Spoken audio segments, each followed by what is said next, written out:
Bonjour à tous, me revoilà, je vous ai préparé une leçon de français sur les homophones grammaticaux, qui sont des mots qui se prononcent de la même façon, d'où la difficulté à l'écrit de les différencier.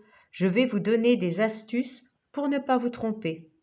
Commençons par les homophones EST et ET. EST est le verbe être qui est conjugué à la troisième personne du singulier du présent de l'indicatif. Dans cet exemple-ci, on peut le constater, il, elle ou on est malade. EST.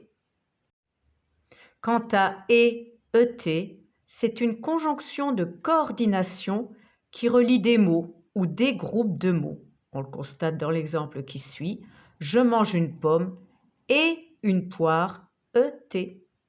Pour ne pas les confondre, il faudra rechercher le verbe en le remplaçant par un autre temps, imparfait ou futur, c'est-à-dire été ou sera.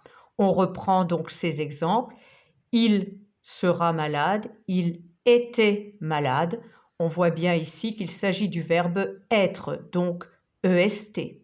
Dans cet exemple, je mange une pomme était une poire ou je mange une pomme sera une poire. On voit que ça ne va pas. Il ne s'agit donc pas du verbe, mais bien de la conjonction de coordination et ET.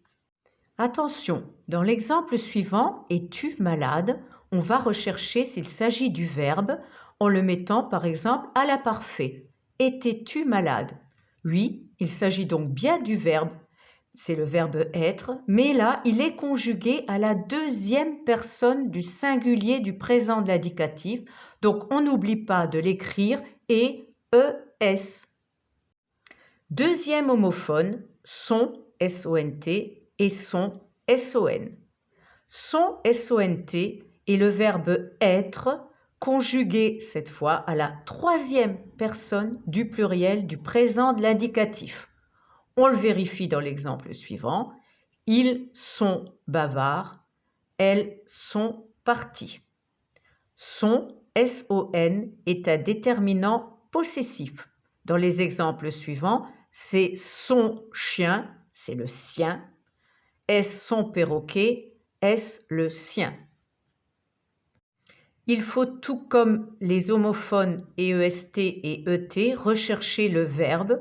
Pour ce faire, on va remplacer par un autre temps, été ou seront, l'imparfait ou le futur. Je vais appliquer cette règle aux exemples ci-dessus. Ils sont bavards, je vais le mettre à l'imparfait. Ils étaient bavards, ça fonctionne, donc c'est bien le verbe.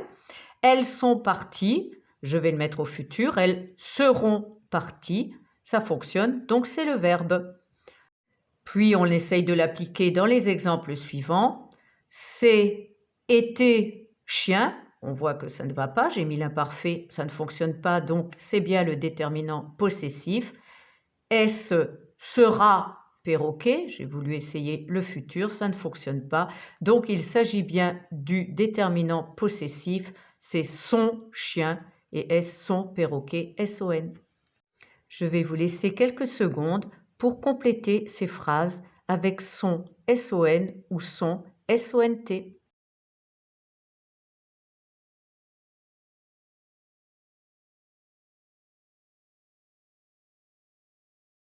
Une petite correction, ces jeux sont dangereux. Je recherche si c'est un verbe en le mettant par exemple à l'imparfait. Ces jeux étaient dangereux. Au futur, ces jeux seront dangereux. Il s'agit bien du verbe, donc son, S-O-N-T. Dans cet exemple, a-t-il pris son goûter? Je recherche s'il s'agit d'un verbe en essayant de mettre son à l'imparfait. A-t-il pris été goûté? Ça ne va pas. C'est a-t-il pris son goûter? C'est le sien, donc le déterminant possessif S-O-N. Dernier exercice, ils sont partis avec la voiture de son père. On considère que c'est la voiture du père de Jean. Ils sont partis, on recherche le verbe. Ils étaient partis ou ils seront partis. Il s'agit bien du verbe, donc je mets son, S-O-N-T. Avec la voiture de son père, On voit qu'on ne peut pas mettre était ou sera, c'est bien la voiture de son père, le sien, donc c'est le déterminant possessif son, S-O-N. Voyons à présent les homophones A sans accent et A avec accent. A sans accent est le verbe avoir, conjugué à la troisième personne du singulier du présent de l'indicatif. On le retrouve devant des participes passés. Dans les exemples suivants, Kylian a faim, c'est la troisième personne du singulier. Il a marché longtemps, troisième personne qui est conjuguée au passé composé, donc devant le participe passé marcher. A accent est une préposition qui se trouve avant des mots ou des groupes nominaux. On va le vérifier dans l'exemple suivant. Je pars à Nice pour aller à la bibliothèque de quartier.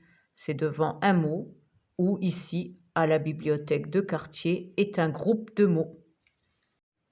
Pour ne pas confondre le verbe et la préposition, on va essayer de rechercher le verbe en le remplaçant par un autre temps, l'imparfait avait ou le futur aura. J'applique cette règle dans les exemples ci-dessus. Kylian a faim, Kylian avait faim. Donc, il s'agit bien du verbe, donc le A sans accent. Il a marché longtemps, il avait marché longtemps, c'est bien le verbe, donc A sans accent. Dans cet exemple, j'applique également cette règle. Donc, je pars avait Nice ou aura Nice, on voit que ça ne va pas. Pour aller avait à la bibliothèque ou aura à la bibliothèque, ça ne va pas. Donc, il ne s'agit pas du verbe A sans accent, mais donc bien de la préposition A avec accent. Attention, as-tu réussi tes devoirs? Si on recherche le verbe, on voit que ça fonctionne. Avais-tu réussi tes devoirs? C'est donc bien le verbe avoir qui est conjugué, mais comme il est à la deuxième personne du singulier, on n'oublie pas de mettre le S. À présent, les homophones ont, ONT, ont, ON. ONT est le verbe avoir, conjugué cette fois à la troisième personne du pluriel du présent de l'indicatif. On le voit dans l'exemple, elles ont faim, et dans cet autre exemple, ils ont participé à une épreuve sportive. On est un pronom sujet. Dans l'exemple, on est parti tôt ce matin. Qui est-ce qui est parti tôt ce matin? On. Pour ne pas les confondre, on va devoir rechercher le verbe avoir. Pour ce faire, on va utiliser un autre temps, l'imparfait ou le futur. J'applique cette règle dans les exemples ci-dessus. Elles ont faim, elles avaient faim ou elles auront faim.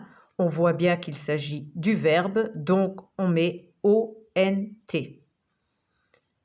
Ils ont participé à une épreuve sportive. Ils avaient participé à une épreuve sportive. Il s'agit du verbe, donc ONT. On est parti tôt ce matin. Avait est parti tôt ce matin ou auront est parti tôt ce matin. Ça ne fonctionne pas. Donc, on n'est ici pas le verbe, mais bien le déterminant ON. Et maintenant, des exercices, je vais vous laisser quelques secondes pour compléter ces phrases avec on, ONT ou on, ON. Ont-ils fini les devoirs? La nuit, on dort paisiblement. Ils nous ont salués.